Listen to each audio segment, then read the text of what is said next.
Yes, ma'am.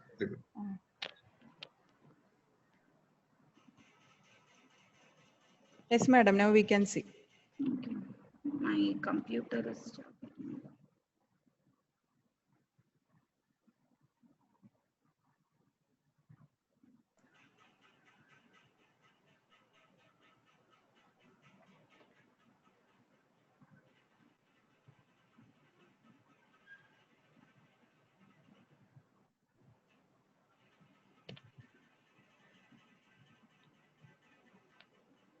Can you see it now? Yes, madam.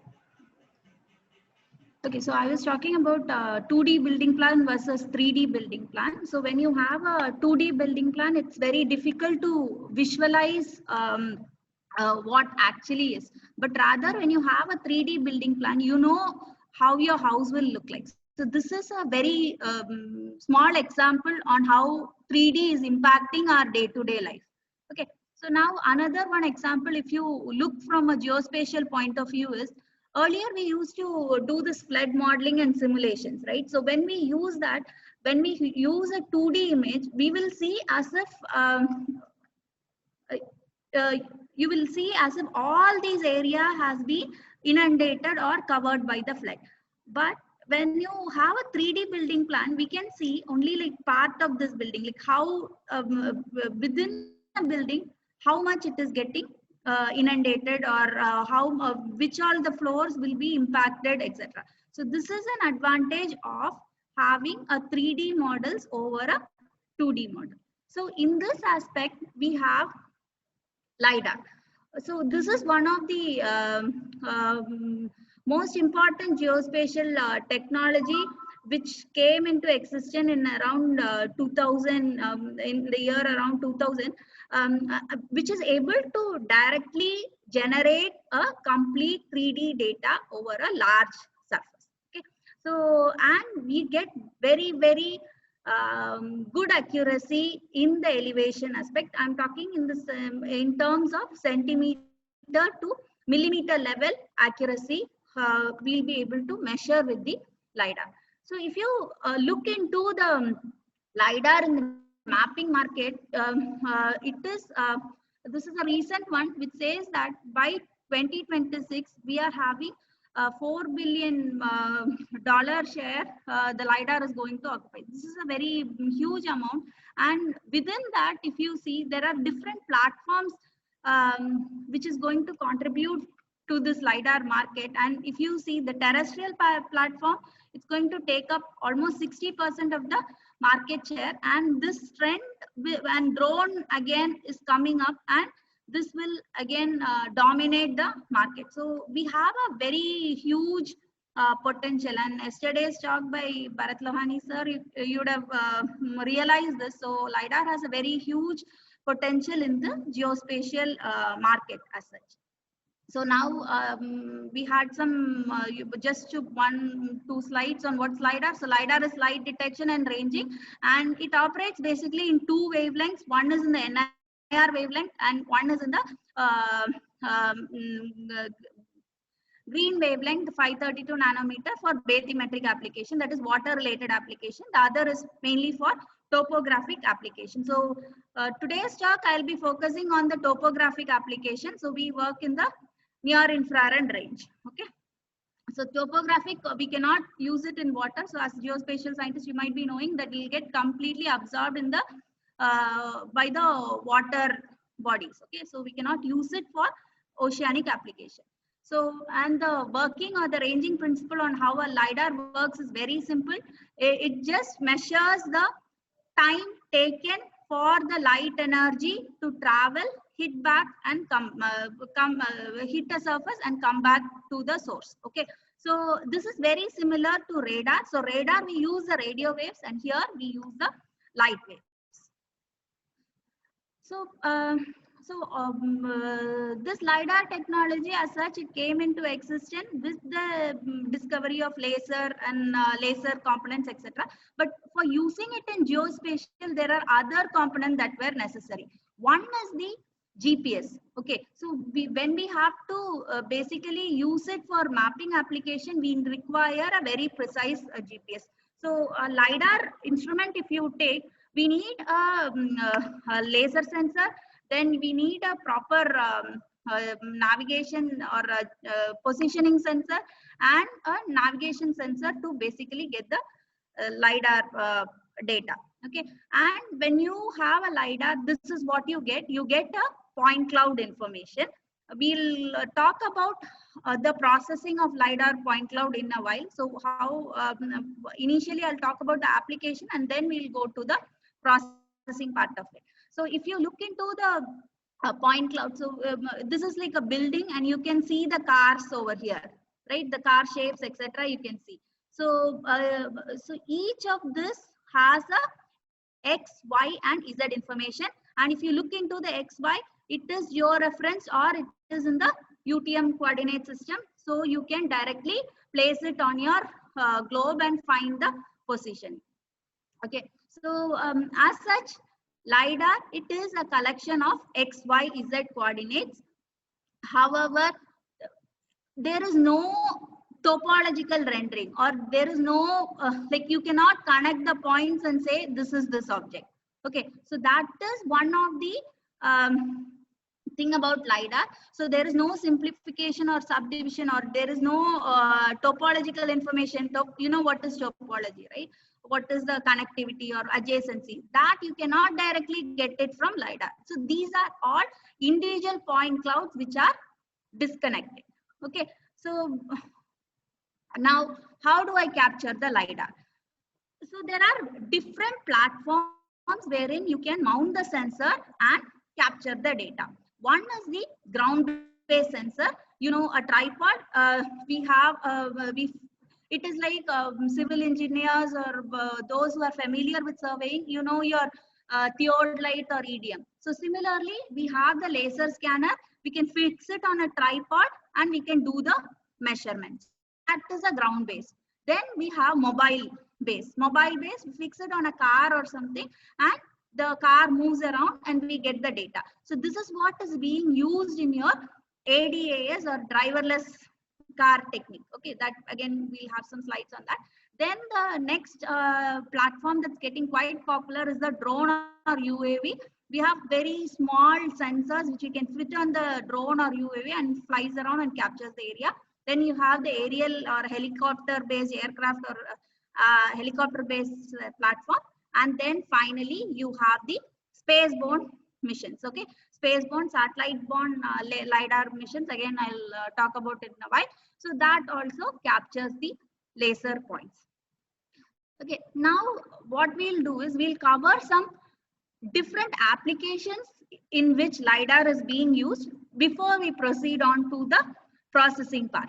Okay, so the major application, if you look at it, I mean, just this slide just covers the different application. Then we'll go into one by one, like infrastructure mapping, disaster monitoring, virtual reality, utility management are some of the applications. So let us just start with the urban application. It's one of the widely used application in which LiDAR sensor is used.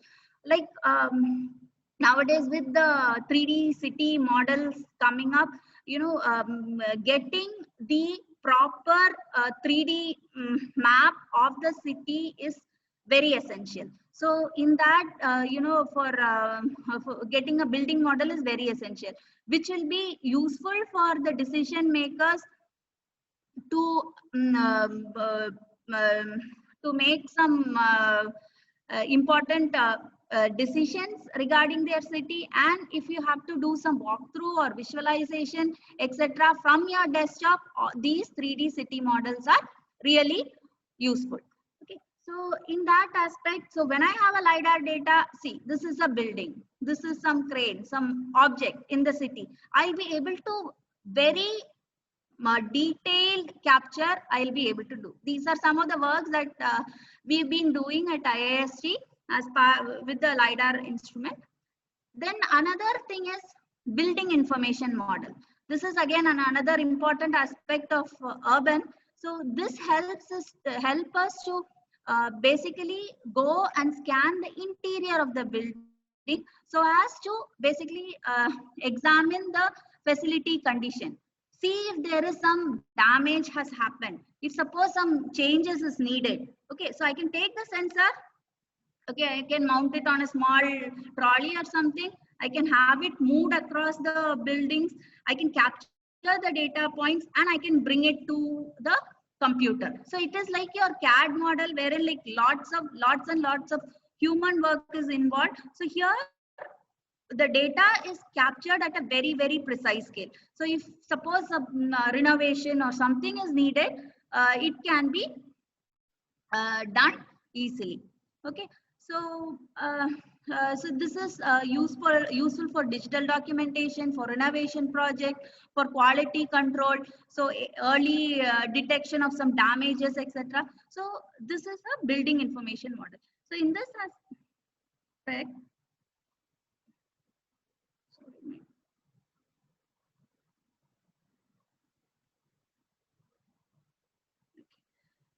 so in this aspect, we have done some work.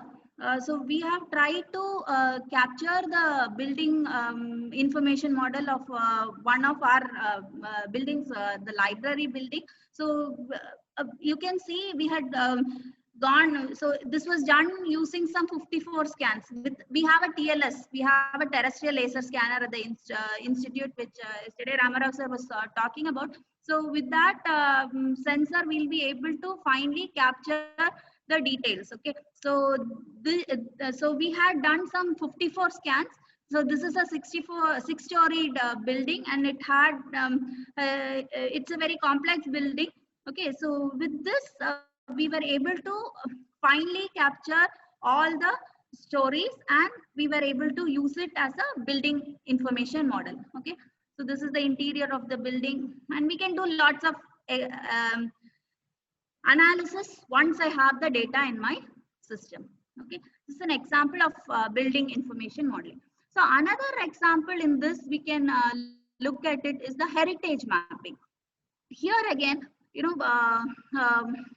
we have lots and lots of culturally rich buildings. Okay, so these has to be properly documented. So one of the wide application across the world that LiDAR is being used by is the archaeologists. You'll be surprised. So they are using LiDAR technology to discover all these archaeological heritage important sites. Okay, so this you may be knowing, this is the example of the Mayan architecture. You know this Mayan architecture, right? So this is one of the oldest civilization, and this is their structure, and this was captured with the LiDAR. So in the same sense, we have done, so this is one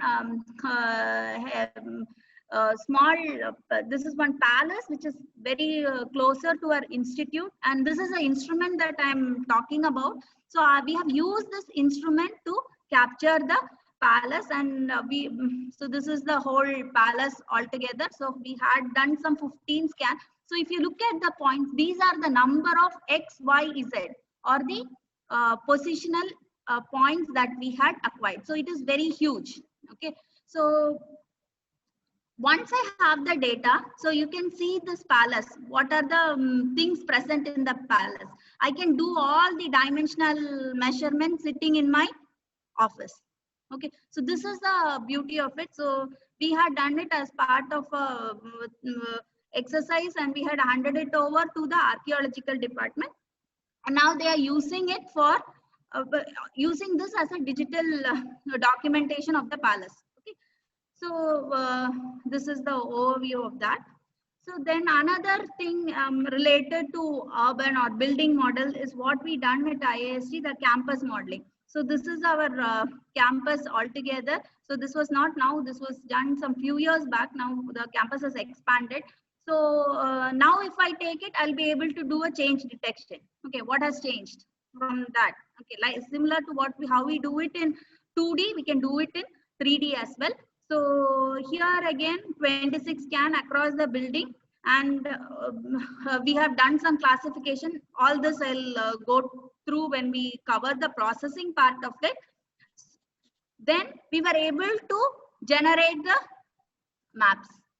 Okay, the maps of the campus. We were able to generate the DEM, the elevation models of the campus using the data. Then we were able to use it to do a 3D building modeling. Okay, so this is this is how from the point cloud how we can actually use it for some particular information. Okay, so this is with regards to building. Okay, the next application that we can go through in urban context is the power line mapping. So how are we able to so this is again a very important information required by the electricity board to see how the sag in this power line, okay, which is connected, which is useful for them to understand the electricity flow, etc. So power line mapping is another application that is being carried across. Another application is the mining. Okay, in the mining pits, etc., we are able to use this LiDAR to basically get how the height or the elevation is changing, how the terrain is changing across. Okay. So another important application that we have is to derive the digital elevation models from the LiDAR data. So if you take a city, or if you take a terrain like this, which is covered by a very, a dense kind of forest or a vegetation terrain, if I use an optical sensor, I'll not be able to see how the ground is, correct? The vegetation is going to block the entire kind of the terrain. Okay, so now if I use a LiDAR data, there are techniques which we will see, which will remove all these plants or vegetation, and I'll be able to capture the terrain. I'll be able to capture the very minute changes in the terrain. Okay, so when you compare with the standard DEMS that you have, the DM that you get from LiDAR is very, very intricate. Okay, so you can see even the smallest changes from the DM that you get from LiDAR than what you get it from the normal optical or the other technologies.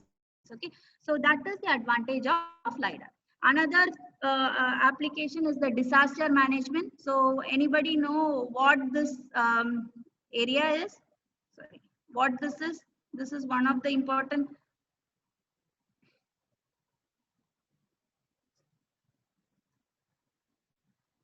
Anybody know what this is? You can put it in the chat box.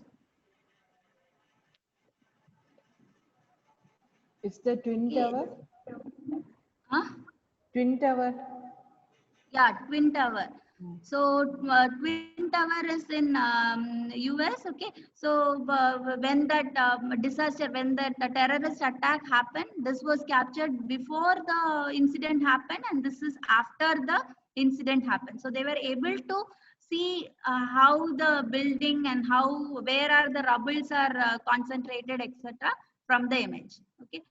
So this is one application. So apart from the flood modeling, this is again, if something happens, how the rubbles will be. So which will be helpful for the authorities to go and rescue people, etc. Okay, so this is a application. So the next one.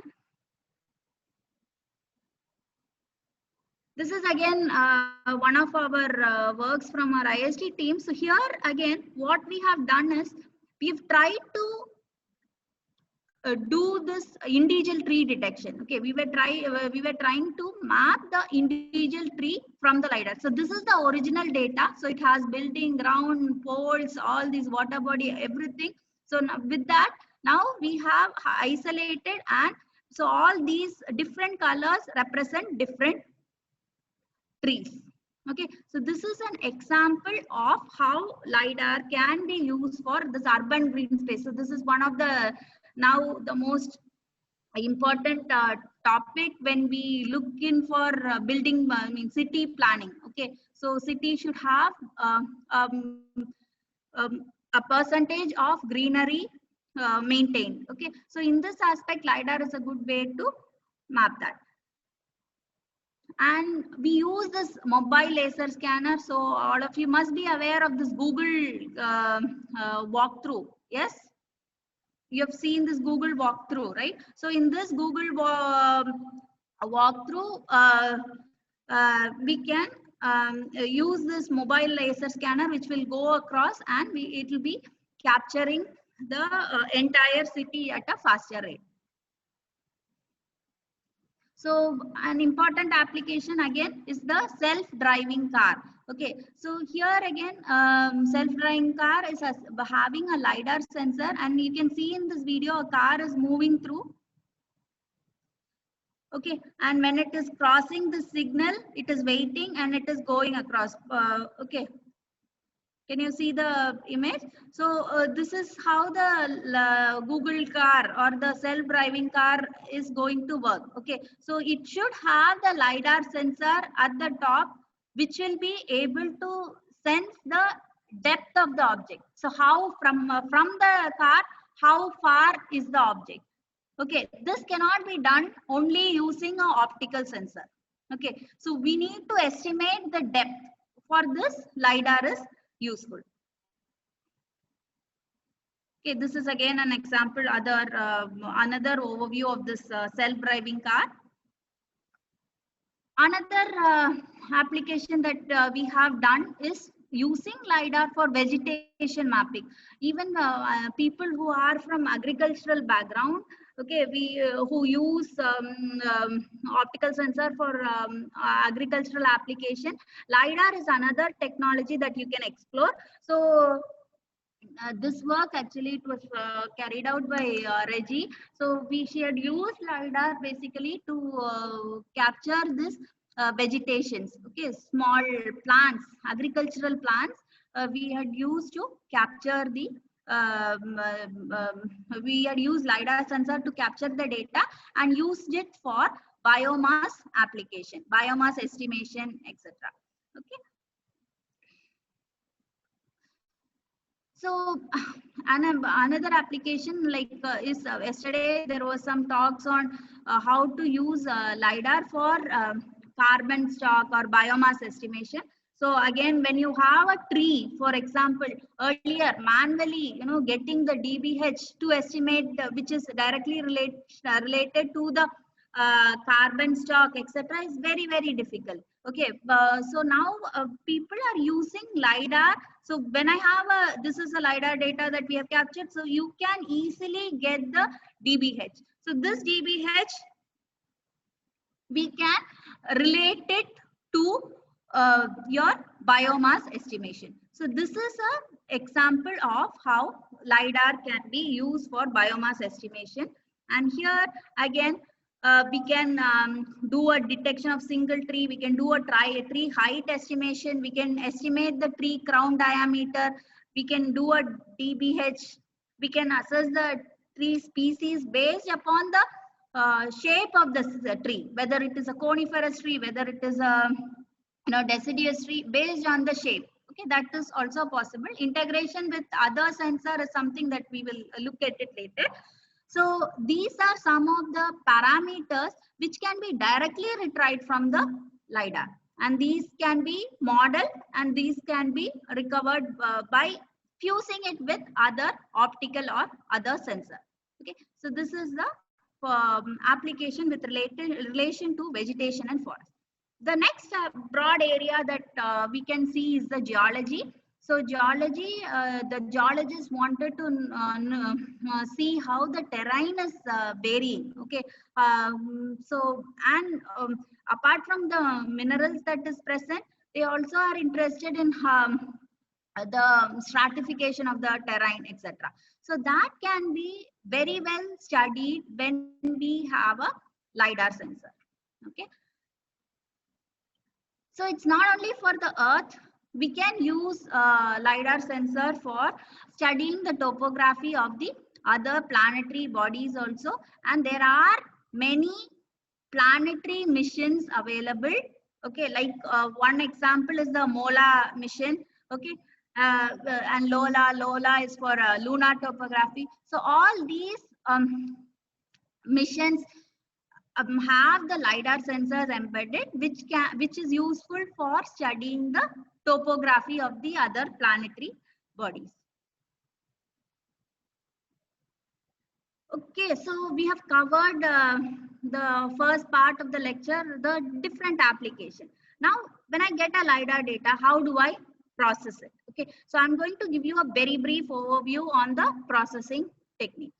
Okay, so if you look into a conventional 2D image or a 3D gridded data, it is a uniformly gridded data. What do I mean by uniformly gridded data? You know, from a point, what is the distance? Where is the next point going to be? Okay, it is like in a pixel. Okay, sorry, in a picture, in a image, we have different pixel. I know the spatial resolution. This pixel is 1 meter. It is going to cover an area 1 meter by 1 meter on the ground. The next pixel, it is going to be next 1 meter by 1 meter. Okay, I know the area it is going to cover. I know the spacing between the X spacing. I know the Y spacing. So this is called as a uniformly gridded data. Okay, so one can specify the origin and the spacing, and I can completely regenerate the entire image. Okay, so this is a uniformly gridded data. But in a LiDAR data, this is not the case. LiDAR is not, so an example for a uniformly gridded data is your images, raster images, even your DEMs. Okay, they are all uniformly gridded data. But if you take a LiDAR data, it is, as I have told, it is in the form of point cloud. So it is not a well organized data. It does not have a well-defined boundaries. Okay, it is basically points scattered in the space. Okay, so that is why we call it as point cloud. So if you are from an image processing background, you know what is a neighborhood search. Okay, you know, if I have to do a bilinear, if I wanted to get the 4x4 neighbor or 8x8 neighbor, 8 neighborhood definition, you know how to do it with a pixel. From the center pixel, I'll go for X plus 1, Y plus 1, X minus 1 and Y minus 1. I'll get the 4 neighbors. But I cannot do the same with in the case of a LiDAR point cloud, because I don't know where the neighbor is. So how this point cloud is formed, I'll just give a brief thing. So it is as if there is a beam of laser beam which is going, and it is hitting the object and it is going to come back. Okay, if suppose there is no object, it is not going to give you any return. If there is going to be a building rooftop, it's going to hit that and it is going to come back. So if suppose there is a tree, there are lots of branches. Each of the branch is going to give me a return. Okay, so I get a point cloud which basically defines the shape of the tree. Okay, so wherever the return is going to get, I'll get an elevation point. Okay, so this is the concept of multiple return in what we say in LiDAR. We get for one single beam that is sent, we are going to get back multiple return. So we get a cloud of points. Now, how do I process this point? So I cannot directly apply all my 2D algorithms for processing this 3D data. Okay, so I need some 3D point cloud processing techniques to handle this data. So this is called as LiDAR point cloud processing. So for example, if I'm going to take the data of LiDAR, and if I'm just going to plot it, the first 100 points. Okay, so this is how it is going to look like. Okay, so can you make out what the object will be from this thing? No, right? So this is just the sequential order in which the data is being stored in that file. So this basically gives you the sensor scanning pattern. So this is how the sensor is scanning the terrain. Okay, this is the sensor scanning pattern. So this is how the data will be stored in my file. But actually, if I'm doing a reorganization, I'll get a data like this. So what is this? If I'm just if this computer, this PPT, I'll not be able to move it. But if I'm able to move this across, I'll be able to see the rooftops. Okay, so actually this is from a building. Because of the sensor scanning pattern, this is how it is stored. So I need to bring it to this format so as I can say, okay, this is a building or whatever land cover object it might be. Okay, so that is the goal that we are trying to achieve. So in this aspect,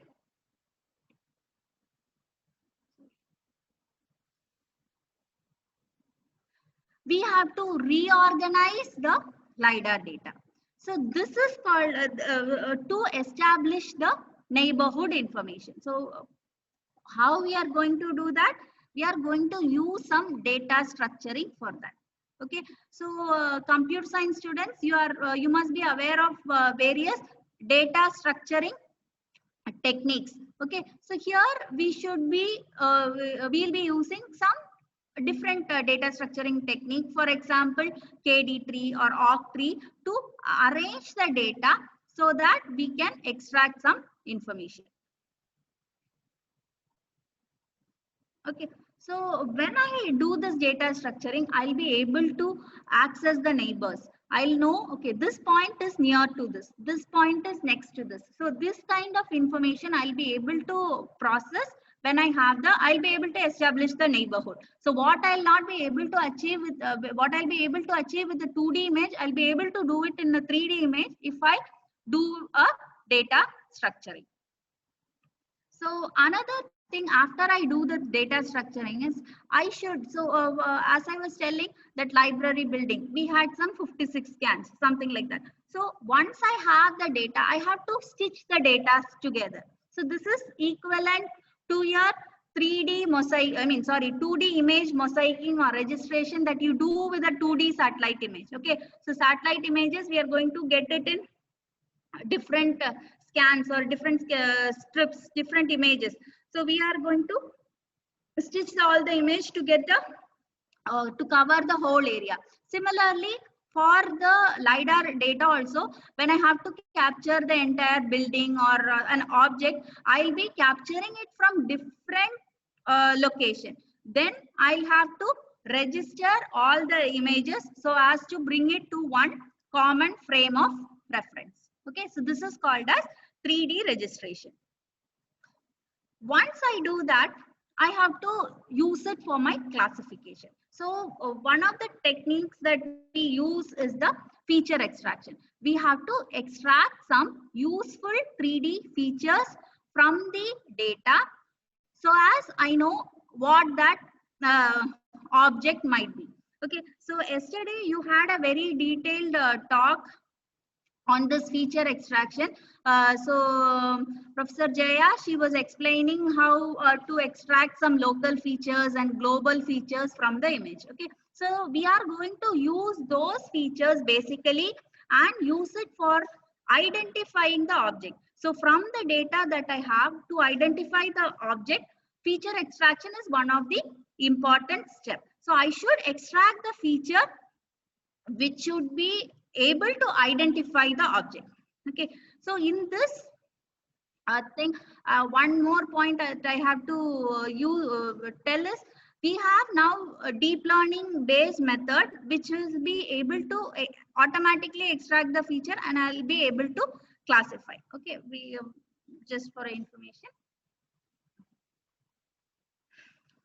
So the next processing step as far as LiDAR is concerned is the data filtering. So once when I have the LiDAR data, I have to separate the ground points and the non-ground point and use it for creating the DTM. Okay, so this we call it in the LiDAR terminologies as ground filtering techniques.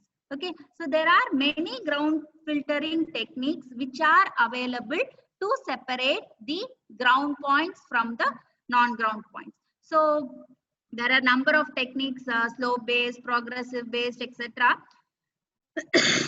So once I separate the ground points, I'll be able to generate my DEM, correct? So once I have the ground points which covers the terrain, I'll be able to generate a elevation model. I'll be able to create a raster image. Okay, so for some application that is enough. Okay, DTM is enough to see how the water flows or how the terrain is changing. DEM might be enough. So in that case, I can stop my process. I can convert it into a 2D image and I can apply the normal processing step. But if I have to do something with the buildings or the tree, then I go further. I'm going to do a labeling of the data. So we call this as semantic labeling. In the sense, we are trying to assign some meaningful labels to each and every point. So for example, I have a point. I wanted to know whether it is a building point, whether it belongs to a tree, whether it belongs to a road, whether it belongs to a shrub or whatever. So this is called as semantic labeling. Okay, so assigning meaningful labels to each and every point in the point cloud. So there are different techniques available, point based techniques and object based techniques. Similar to your point based classification and object based classification that you talk about in your images, in your satellite data processing. Okay, so so a point based technique, it is just going to use the local geometric descriptors. For example, yesterday in the talk you heard about the edge features, the line features, the joint features. So those are the local geometric features. Okay, so those can be used to identify whether it belongs to a building or. Okay, for example, if I have two planes like this, I can fit two plane equation. I can say that it is a building. Okay, if all the normals are, so if it is two planes, if I compute the normals of these planes, it is going to be on two different directions. I mean, it is not going to be scattered, but the normals are going to point towards particular direction. Okay. But if you take a tree cluster and if I'm going to compute the normal, how it is going to be? It is going to be in all directions. Whereas for a building feature, it is going to be in particular direction. Okay, so this is a simple way in which I can distinguish a building feature from a building point cloud from a tree point cloud. Okay, so I'm going to use some local geometric descriptors in point-based labeling. Whereas in object-based labeling, what I'm going to do is I'm going to compute some spatial dependency of the points. Okay, I'm going to do some 3D segmentation, and so similar to your 2D region growing segmentation, etc. We are going to do some 3D segmentation. We're going to cluster the points and use it for your classification. Okay, so object-based labeling, we have 3D segmentation, then 3D feature extraction and feature-based classification.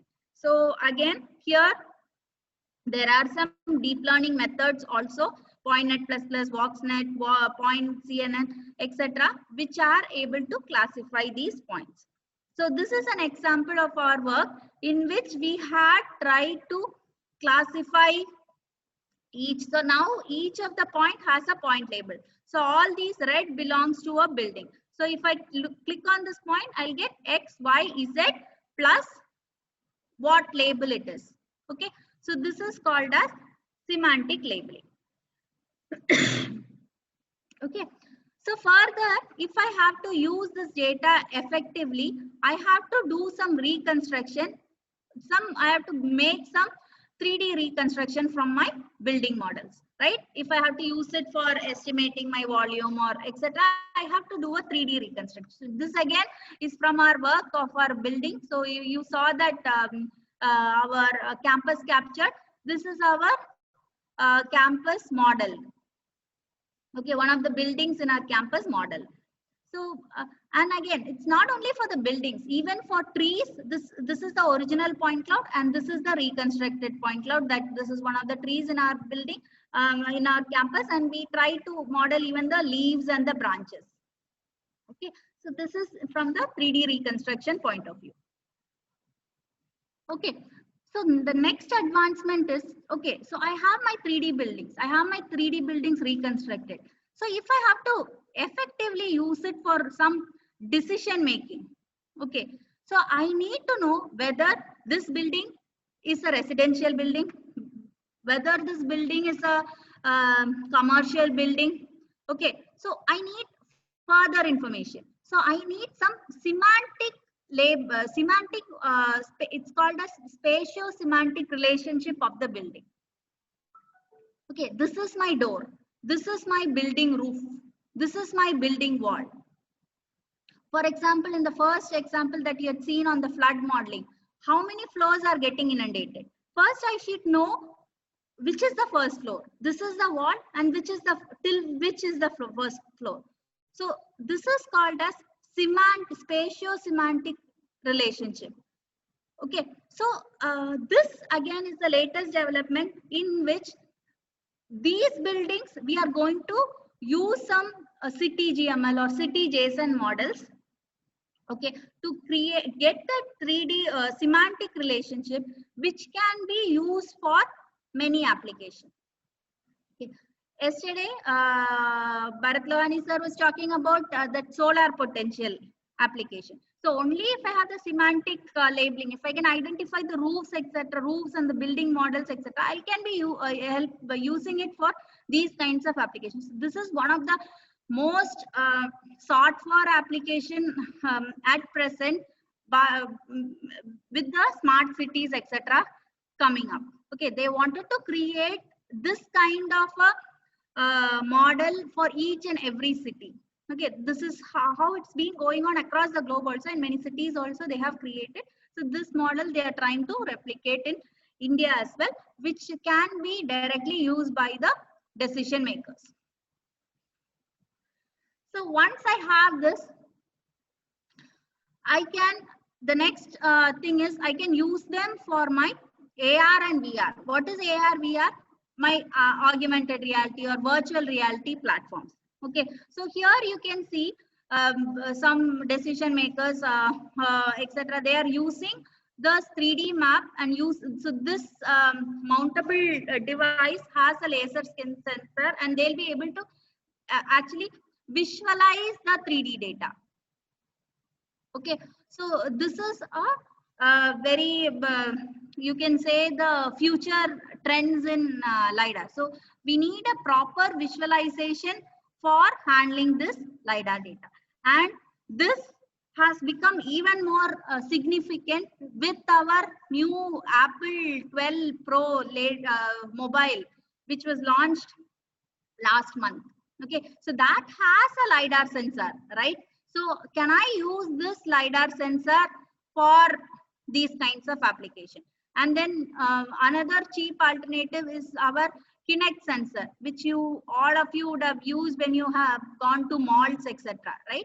So this is for some gaming applications, etc. So can I use this for these kinds of for getting the point cloud? So and now I'm sure like there are going to be many data sets available using the Apple sensor. Okay. Okay, so the other area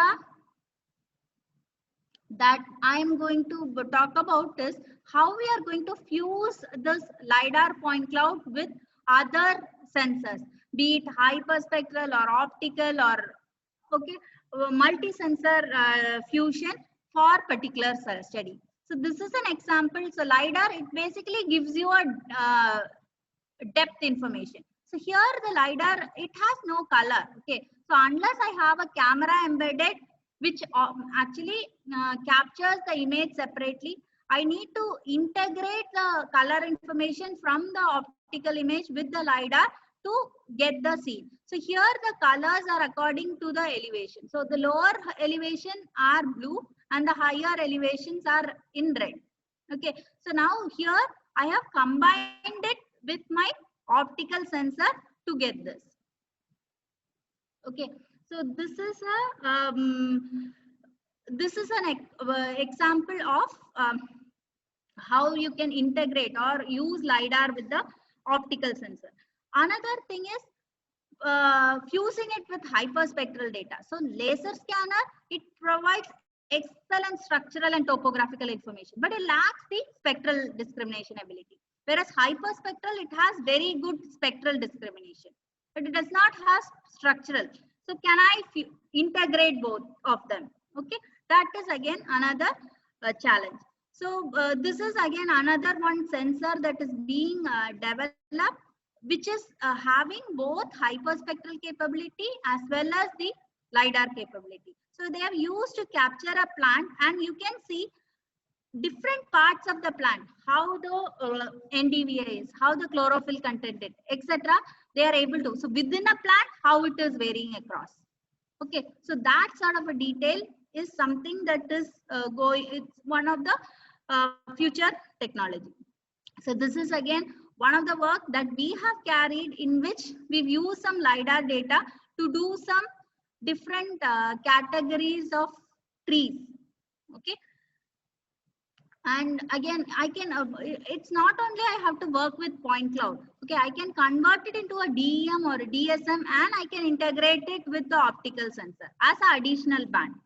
Okay, so this is again one of the work in which we have used a LiDAR derived DEM and a hyperspectral image for my classification activity.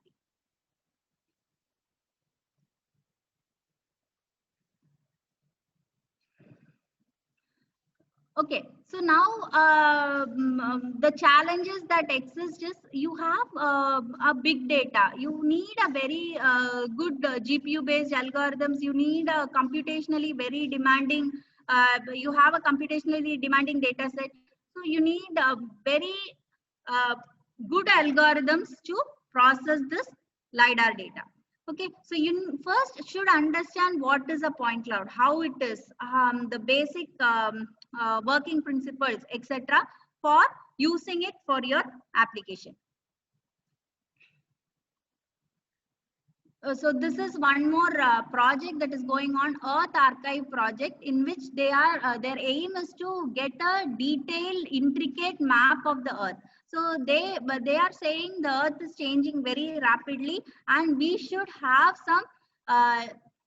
So if something happens further later on, at least we should have a digital archive of the entire Earth. So this is a very recently launched project in which they are trying to cover the entire Earth. So some of the potential research area, if you wanted to know that you can use the LiDAR data for. Okay, one is for in different application area you can try. Another is you can work on doing point cloud registration. How which are the algorithms? Maybe you are from computer science background, you are aware of different registration techniques which are used for 2D data. So which are the registration algorithm that I can use it for? Can I apply that for 3D data? Okay, so then again the labeling, classification part. Okay, so classification, again there are different algorithms that are coming up which are able to classify the LiDAR data. For example, if I'm going to take it for the mobile LiDAR data for my driverless car. So when the car is moving, in real time, I should be able to say whether it is a person approaching, whether it is another car approaching, whether there is a pathway in between for which I have to turn the car, or is there some stone or rock present in the road, I have to turn the car. So automatically in real time, it should be able to label each and every point so that this navigation becomes very smooth. Okay, so there are like very complex or many research problems which are available in this 3D semantic labeling. Then another area is 3D reconstruction and visualization. So as I was telling, getting the data, labeling is one part, and reconstructing and actually using it for applications is the next challenge. Okay, how am I going to convert this big massive data into something useful that can be used for different applications? So this is called as this is one of the important research area. So then again, information extraction and processing, then integration with different spectral sensor for different application. Okay, so this is again another challenge. And then we have to develop computationally efficient algorithm. And even when I have to do a visualization of the entire city, so I should have some good visualization platform. Okay, so these are some of the challenges. So if you wanted to start working with the LiDAR dataset, there are many open LiDAR dataset available which you can start exploring your algorithms with. Okay, so yesterday Ramarao sir was talking about the zero budget project. Okay, so as he was telling, there are many open source LiDAR datasets. I mean, similar to satellite image, we have many open source LiDAR datasets which you can readily use for working with LiDAR data. Okay, so and these last one, the ISAT glass dataset or JD on ISS, these are some space-bound LiDAR datasets. So apart from this, the planetary mission datasets are also available, which you can readily use. And these are some of the datasets specifically meant for mobile and ADAS, driverless as a driverless car kind of data set. So if you are from computer science background or interested in these kind of work, this is a very good source of data. Okay.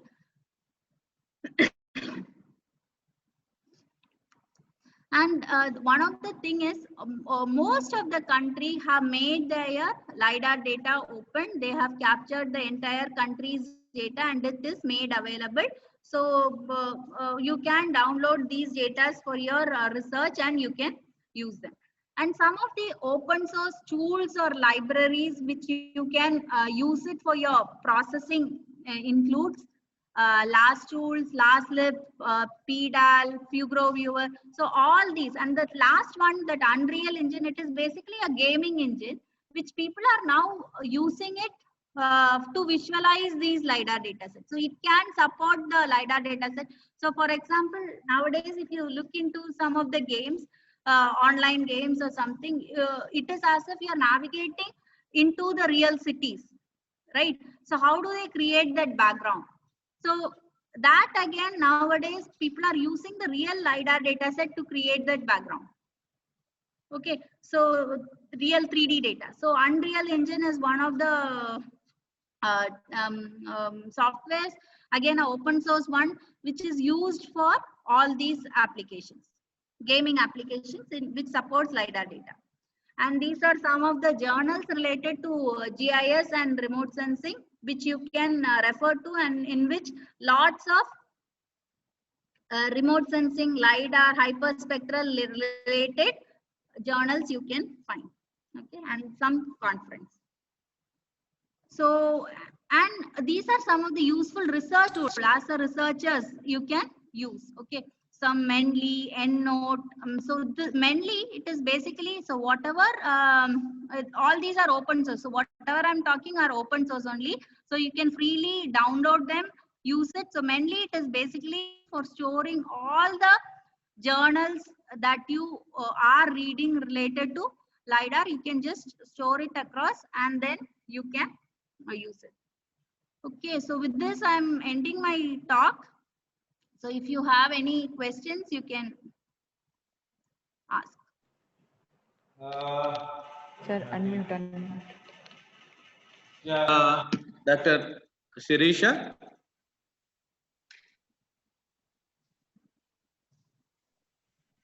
Yes, sir.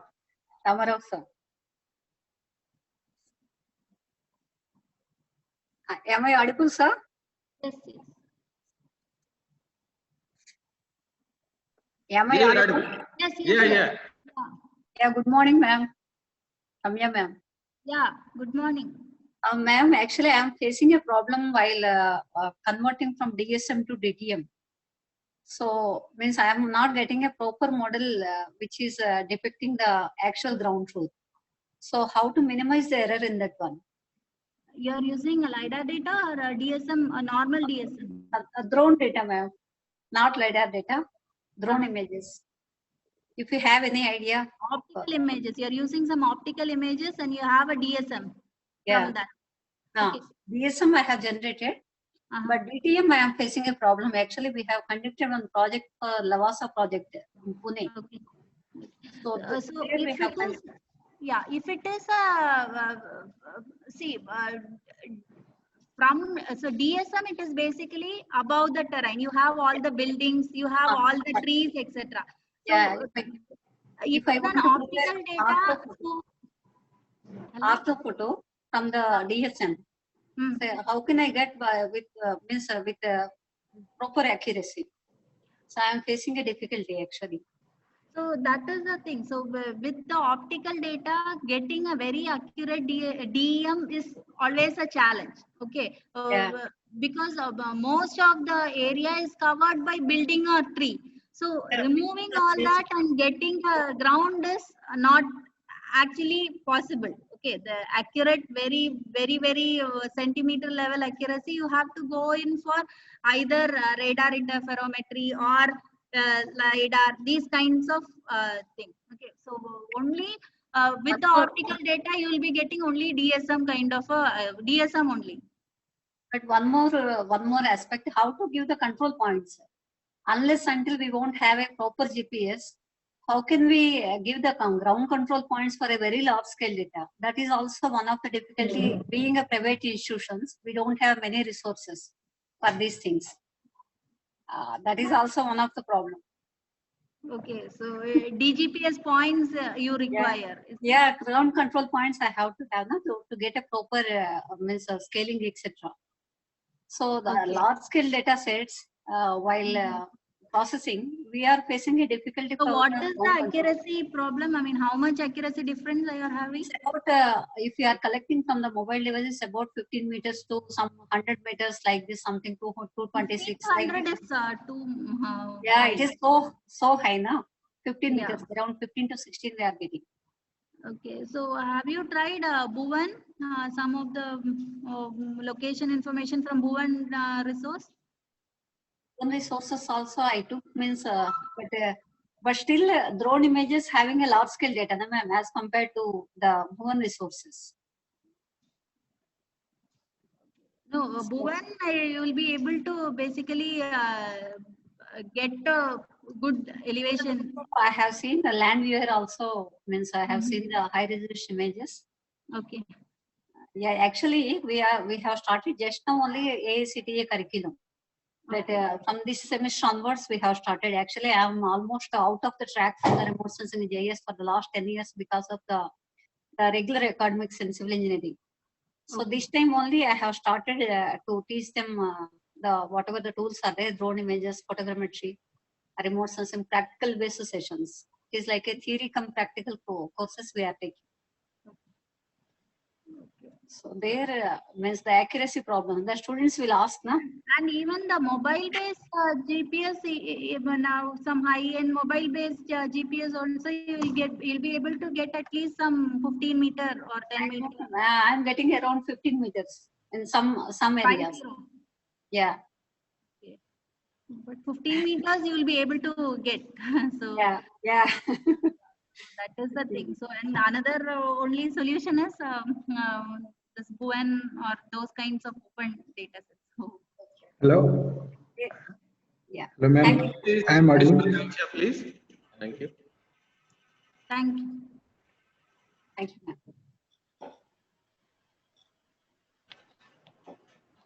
Hello, Miss Akanksha. Yes, sir. So I have a question like how LiDAR can help in flood prediction and can it be economical and useful at the same time? Okay, so flood modeling and with LiDAR, the DTM or DEM that you get is very high. I mean, the accuracy of the DEM or the DTM you generate is very high. So economical point of view, as of now, we have this aerial data across. I mean, I'm talking from Indian point of view. Getting a aerial data across India is still quite challenging. We have to get so many clearances, and even after we get it, economically, it is very high. Okay, so now drone-based solutions are available. Again, the cost is high, but but if suppose the country has a very good DTM terrain which can be generated from a LiDAR data, it is definitely more useful for this flood flow or modeling prediction. So that is kind of like a future hope that people are working towards. Okay, and another thing is just for your information, like the entire coast of the India and the government bodies are have captured, okay, the entire coast of the India, the LiDAR data, and they are using it for all these flood models, etc. Okay. Okay, ma'am. Okay, ma'am. Thank you, ma'am. Thank you. Dimple madam, please ask the question.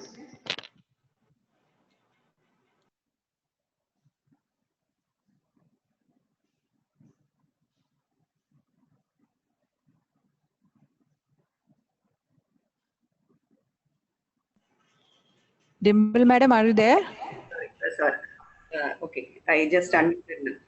Madam, could you please tell me what exactly what technique you use for this 3D building reconstruction?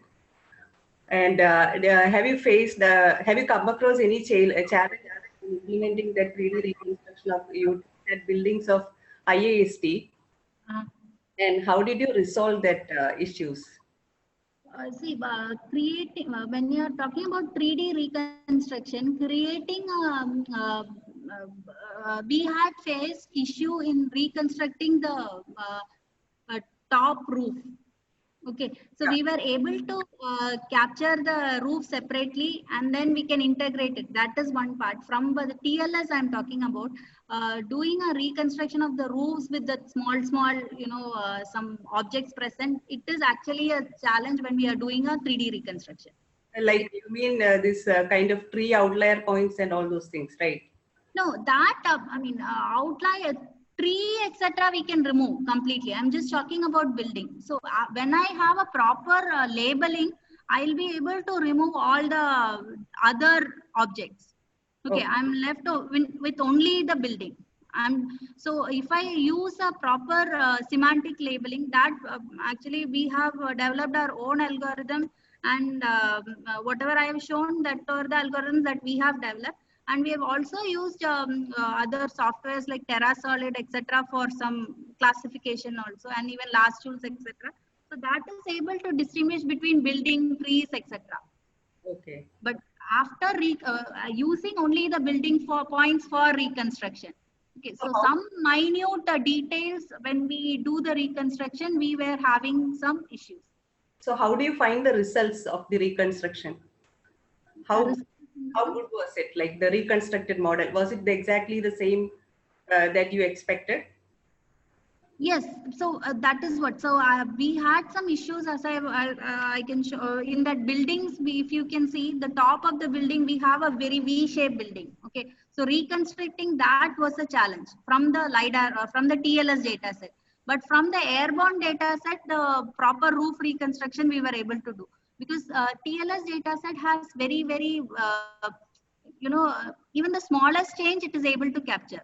Okay, so doing a proper reconstruction is a challenge. But for applications like a CityGML model or something, we don't have to go into that intricate detail.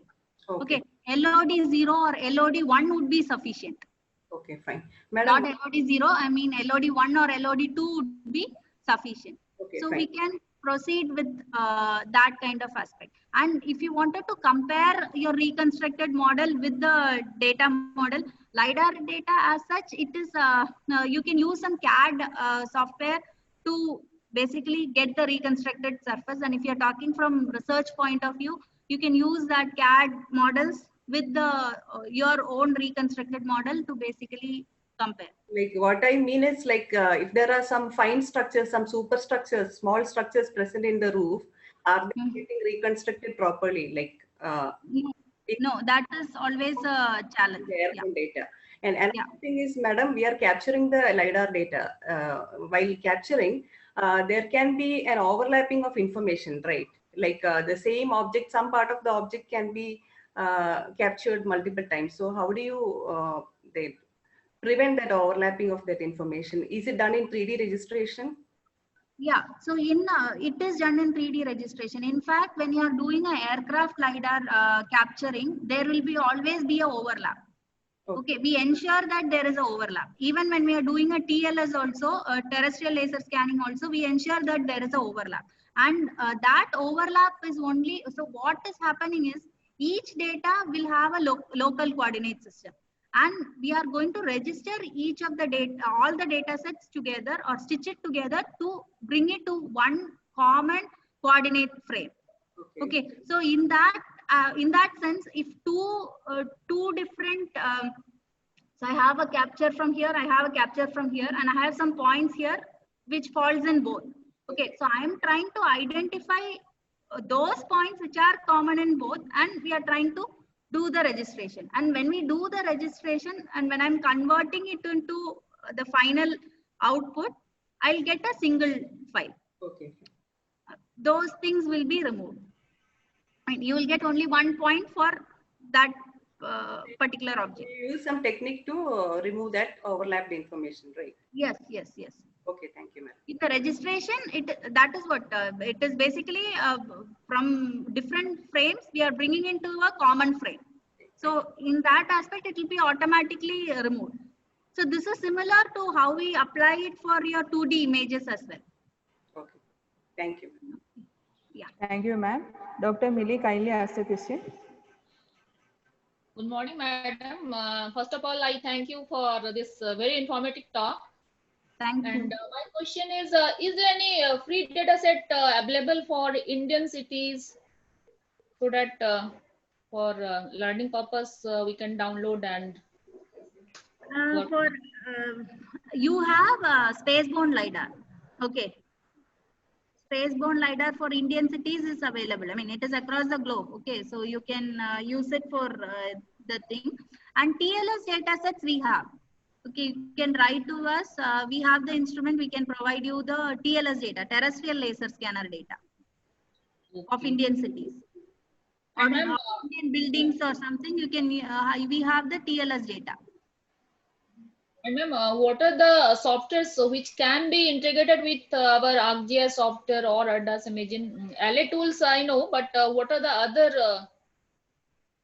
LAS tools is one thing that you can use it to integrate. Okay, so once if you are interested in DEM or DSM, you can use you can convert it using LAS tools and then use it in your AirDAS or ArcGIS, etc. Okay. Okay, because most of our RGA, with this AirDAS, etc., they don't have a proper 3D visualization platform, 3D platform to view the point cloud. That is why we need a separate tool for processing the LiDAR data and bringing it into either 2.5D in our geospatial softwares. Okay, ma'am. Thank you. Thank you. Thank you, madam. Next, I call Dr. Jyoti Ruba. Yeah. Good morning, madam. Good morning. I just wanted to know whether that for the smart city you have mentioned the city GML and the city Jimson model, whether it is a free that is open source. Yeah, yeah, it is open source. It is open source. It is an open source model by the OGC consortium. Okay, and so you can just Google in for City GML. Now the latest version is City GML 3.0. Okay. Okay, okay. So it is kind of like your KML file. So it is a geographic markup language. GML is geographic markup language. Huh. Okay. So it has its own definitions, etc., in which you can define the building roofs or doors or many of the things already the standards are given. It is Oh. basically you have to integrate it with your point cloud. So it is an open source product. Okay. Thank you Both very much, madam. CityJSON and Yeah. CityGM.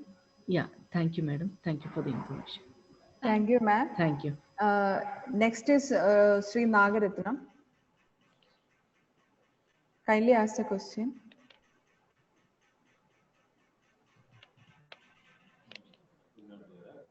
Sri Nagaratnam, can you hear me?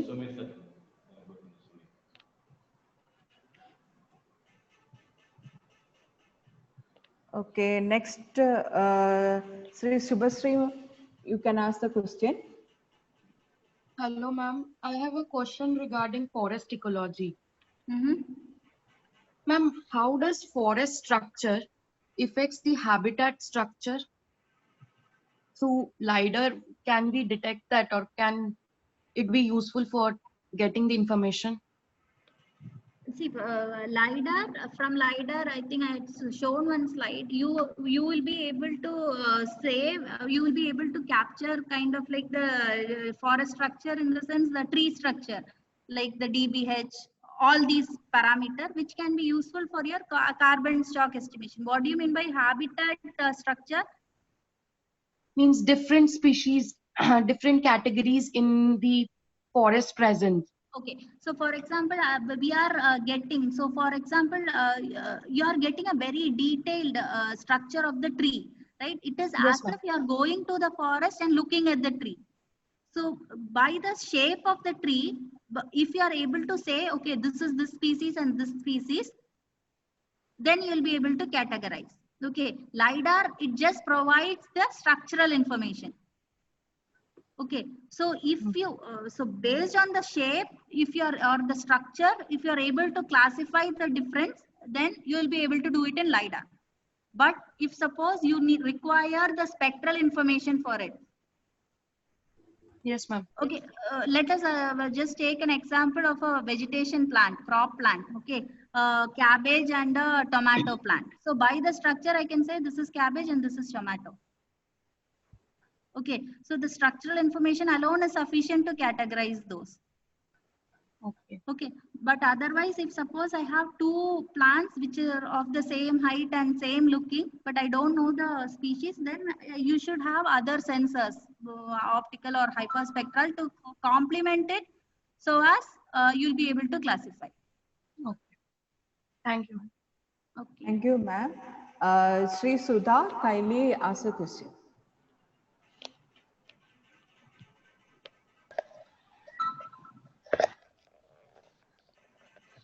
Yes, ma'am. My question is, what is the ground penetration capability of LiDAR?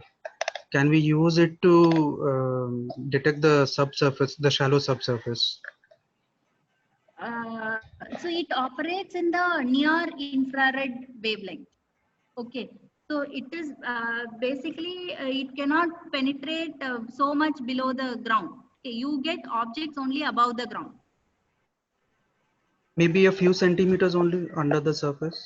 No, you don't Okay. get the detail. So if you have to use some ground penetrating radar or something of that aspect, if you have to do some subsurface analysis.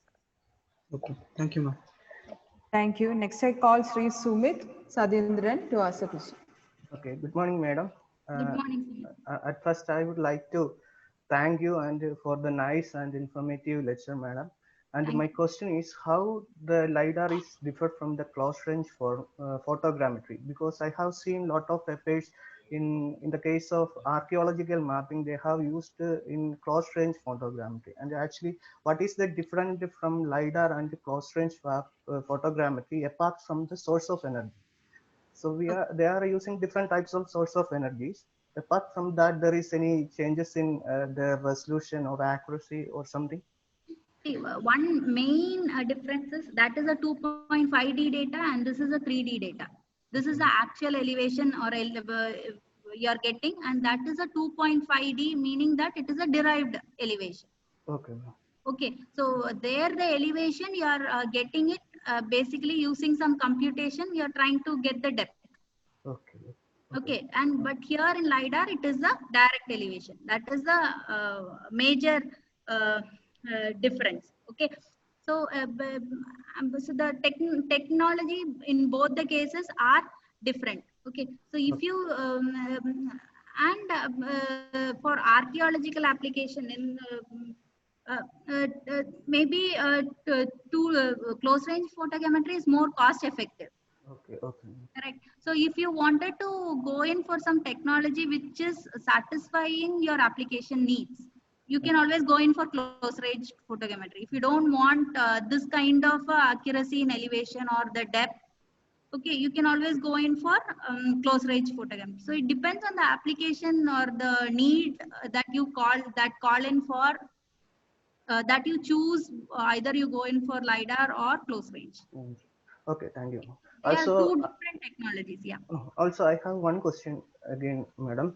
In the case of spaceborne global data set, is this data available in raw format or level 0, level 1 product like some radiometric class processing, geometrical processing having already done? So there again, you have level 1, level 2, level 3 data. Okay, so either you, if you want, you can directly get the raw data set, or you can get the geometrically corrected with the geolocation embedded data set also is available. Okay. So ISA2 website, if you go, you have different level products. Okay, thank you. Okay, you can download what you want for your application. Okay, thank you. Thank you, ma'am. Thank you very much. Next, Debashish Chakravarti can ask the question. Good morning, ma'am. Actually, first of all, I wanted to thanks for the nice lecture. Actually, I am having two questions. Actually, in your PPT that you have nicely, you have shown Other participants, kindly mute. Actually, sir, madam, actually, in your PPT nicely you have shown that is one building structure where you can able to visualize the side actually wall also in your PPT. So that is a nicely presented. My question is whether through the LiDAR data, whether it is possible to get the building structures walls information also. That is one question. Please, ma'am.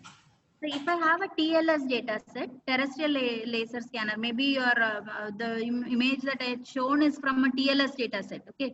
Terrestrial laser scanner data set, I'll be able to completely get the walls, windows, etc. Okay, so if it is a low flying aircraft, okay, and which is side looking, I'll be able to partially get the walls also. Actually, in fact, you have shown in the building, inside the building, that you have shown that is one picture. Yeah, even you was able to show the photograph. One photograph also you were able to present. So that is means horizontal information also you are getting through the LiDAR instrument. That's what. That is actually that is a library building scan. So that is using a terrestrial LiDAR. That is like a tripod. In a tripod, you put the instrument and you move the instrument to different places. Okay. So you do the entire scan. So if I'm going to place that LiDAR sensor in your room, for example, it will scan all the buildings walls. So it has a 360 degree rotation. Okay. So all 360 degree it will be able to capture. Okay. And that means it is not only getting information of vertical, also we're getting the horizontal information also. Yeah. So it is a scanner basically. Okay. So thank you, madam. That is one question. And another question also, you have shown your PPT that is in a area which is surface is covered by the forest area, but you also through the LiDAR you also able to the surface height also. Means whether the LiDAR can penetrate the vegetation's cover, means and also get the surface height. That's what my question actually means. How you are getting the actual surface height by eliminating the vegetation cover. vegetation. So that is the specialty or the main aspect of LiDAR. Okay, so the LiDAR, we have something called as, we say something called as footprint of the LiDAR. Okay, so footprints is the area that it will illuminate from the sensor, it will illuminate on the ground. Okay, so that airborne LiDAR, whatever you are talking about, it is basically usually have a footprint of 10 centimeter to 30 centimeter. Okay, so the idea is or the rule is, if you stand below a canopy, okay, and if you are able to see some light through the canopy, it means LiDAR will be able to penetrate. Okay. Hello? Madam. Yes, madam, please. So that so you will so in LiDAR, again, I think I mentioned earlier, you have something called as a multiple return concept. Okay.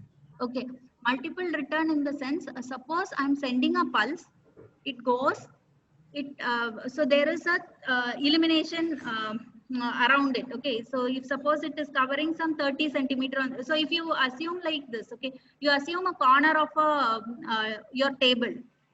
Okay, and you are from the top of the table, you are illuminating with a torchlight. Okay, so in that ground you have some circle, or that you can imagine as your footprint. Okay, so the corner of the table will be reflecting a beam. Yes, correct? Yes. And further down, your ground will also be reflecting a beam. Okay. So I get one elevation point on the corner of the table and one elevation point from the ground. So for one beam, I get two readings.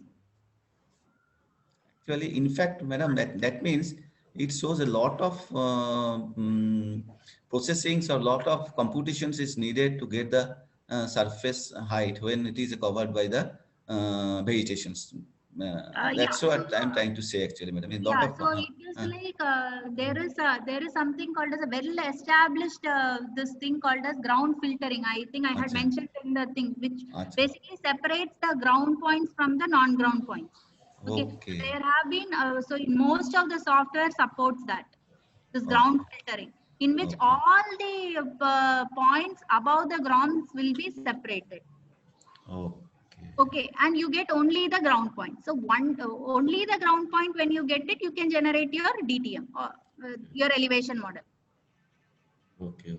So in that case, madam, whether it is possible to the urban area also, means I wanted to say, means whether the building is covered, urban area is covered by building. Suppose in hilly area, like Himachal Pradesh. So there is a lot of building, lot of this thing. Yes, whether the same technology can be applied into the hilly urban area to get the.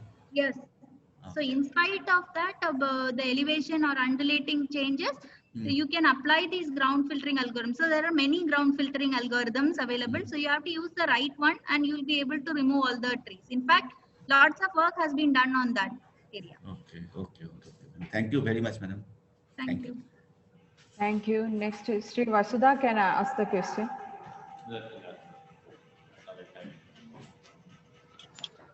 Ma'am, when we are considering the dense forest vegetation area, for example, Western Ghats region, how can we differentiate based on the canopy effect, ma'am? Can you please repeat? Ma'am, when we are considering the dense forest region area, for example, the area Western Ghats region in Karnataka, I'll be considering it. So how to calculate the canopy effect, ma'am, how it will be bifurcated down, because it is a dense forest region, we cannot do classification. As you have told previous example, that tomato plant and other plant that can be easily identified. But when it comes to the forest region area, how to classify it, ma'am, that canopy effect and classification? So canopy classification, again, even if it is a dense forest, you will be, if you have a good LiDAR data return, you will be able to see the trees very clearly. Okay, you will be able to map the tree crowns.